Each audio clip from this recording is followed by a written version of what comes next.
New week, new name for those occupying Seattle's Capitol Hill. What was once Chaz is now being called CHOP, which stands for Capitol Hill Organized Protest. Overnight, the protest zone was mostly quiet, but it wasn't all peaceful. The owners of an auto repair shop called Car Tender say someone broke in and set their store on fire. It is just down the street from the 12th Avenue barricade that borders CHOP.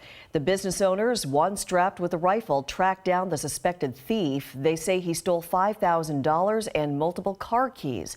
The car shop owners say they called police, but police refused to show up. The suspected thief got away before the business owners could get their stuff back.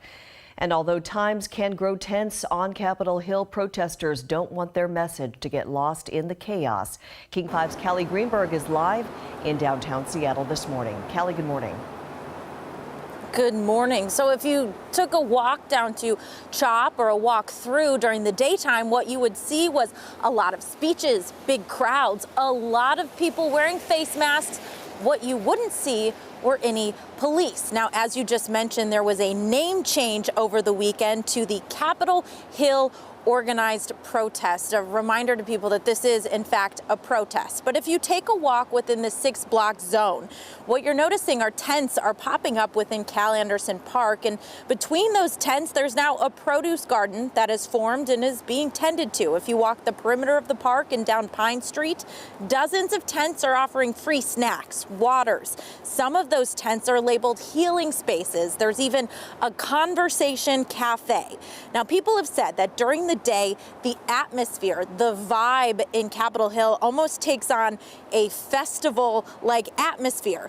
But activists, they took to public speaking this weekend to remind people that this still is very much a protest, their number one demand being to defund the police. And we out here celebrating like we have won something, that we have gained something. But I want to continue to emphasize we haven't won nothing.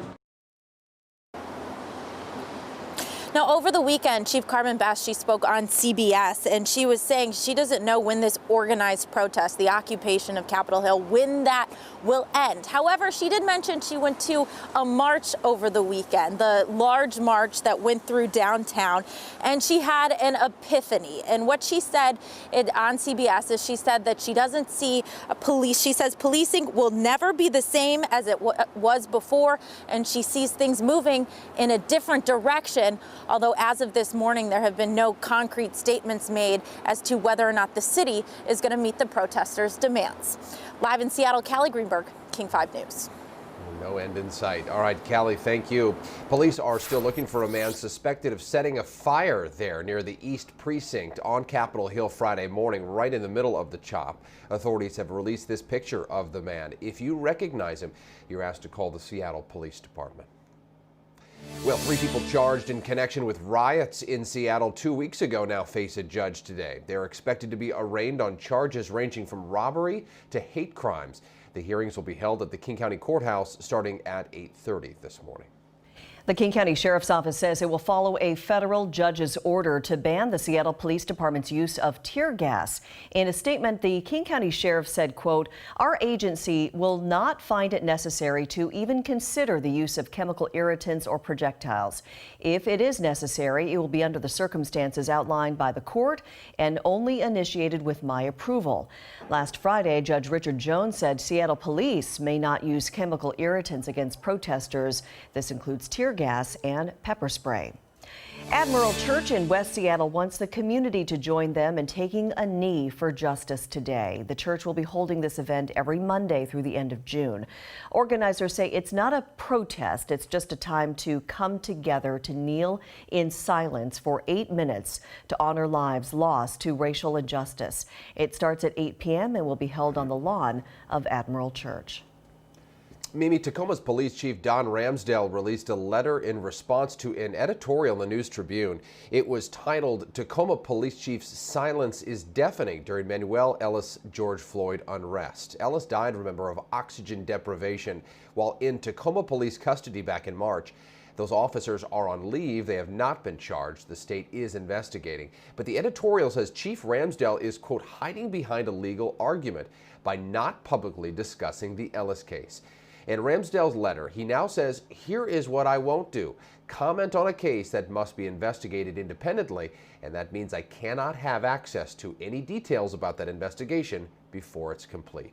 Ramsdale says he's offered his sincere condolences to the Ellis family, has made public statements along the way, and he says he's been very clear about the process moving forward.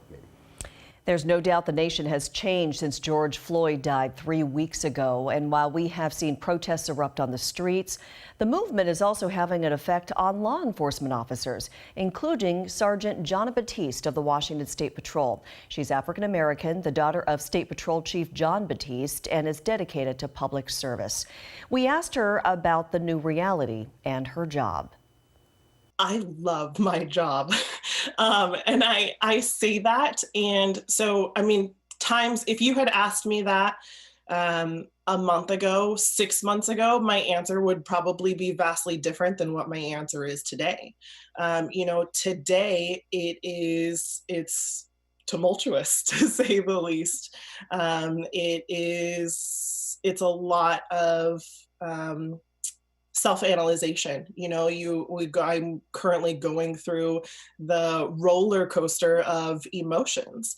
I have described it recently as I feel like I am a child caught between two fighting parents, so to speak. That cultural identity and that law enforcement identity. I have worked on protests in Tacoma. I have been yelled at to quit my job. I have been yelled at a lot worse than that. But to quit my job really stuck with me, because I think that there are a lot of law enforcement, myself definitely included, that I have allowed my profession to define who I am. I am a unique case, especially with the State Patrol, considering that I grew up with that agency as well. But for me, that Washington State Patrol blood, so to speak, that law enforcement blood, it is something that runs through my veins. And it, right or wrong, it does define me, so to speak, just as much as my color does. On her Facebook page, Sergeant Batiste recently posted she's having second thoughts about her job and has received support from around the world. She also says there needs to be change in law enforcement and society, admitting tensions are high, but change won't happen until both sides come together and have a conversation. 4:38 now, and local black clergy members are voicing their support for Seattle Police Chief Carmen Bast. And we're here to support our chief, not necessarily just because she's an African American, but because she's doing the right thing. And I encourage everyone to stand by her. Clergy leaders organized this prayer gathering in conversation with the chief at Goodwill Baptist Church. This meeting was in response to some members of the public calling for the chief's resignation. She's been criticized for authorizing tear gas at a protest after the mayor banned it for 30 days. I can tell you, no one dislikes the bad officers more than the good officers who are out there every single day working hard. So we're going to make sure that we hold people accountable. Now, Chief Best says it's clear protesters want change, and she can see their desire to redesign law enforcement.